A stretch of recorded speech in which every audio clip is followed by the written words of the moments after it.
Баршаларыңызға қайырлы күн достар. Бүгін сіздерге құрамына ешқандай жұмыртқа қосылмайтын, өте жұмсақ әрі нәзік болып шығатын американский панкейктің рецептісін бөлісемін. Міндетті түрде видеоны өткізбей соңына дейін қараңыздар. Және де менің каналыма тіркеліп, қоңырауша белгісін басуды ұмытпаңыздар. Ендеше рецептімізді бастайық. Ыдысымызға сүтімізді құямыз, оның үстіне шекерімізді саламыз. Және де дәміне қарай аз ғана тұз саламыз. Жақсылап тұрып араластырамыз.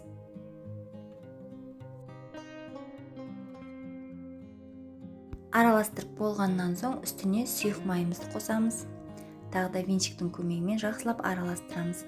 Біздің массамыз біркелкі болғаннан соң үстіне ұнымызды саламыз. Ұнымызды міндетті түрде бірнеше бөлікке бөліп салуды ұмытпаңыздар.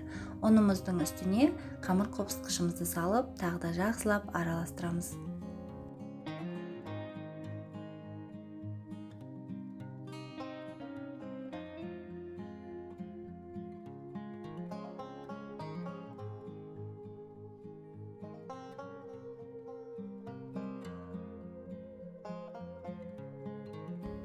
Көріп тұрғандарыңыздай біздің массамыз дайын болды. Енді қызып тұрған табамызда бір үлкен қасықтан құйып отырып пісіріп алатын боламыз. Табамызға ешқандай май жақпаймыз, жай ғана қызып тұрған табаға пісіретін боламыз.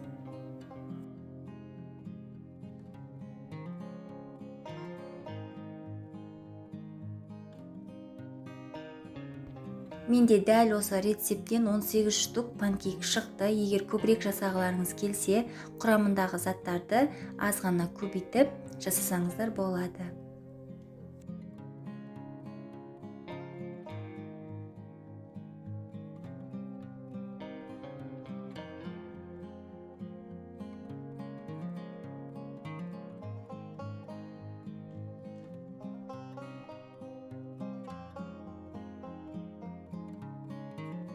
Достар, көріп тұрғандарыңыздай панкейктеріміз дайын болды. Өте жұмсақ әрі дәмді болып шығады. Міндетті түрде жасап көріңіздер.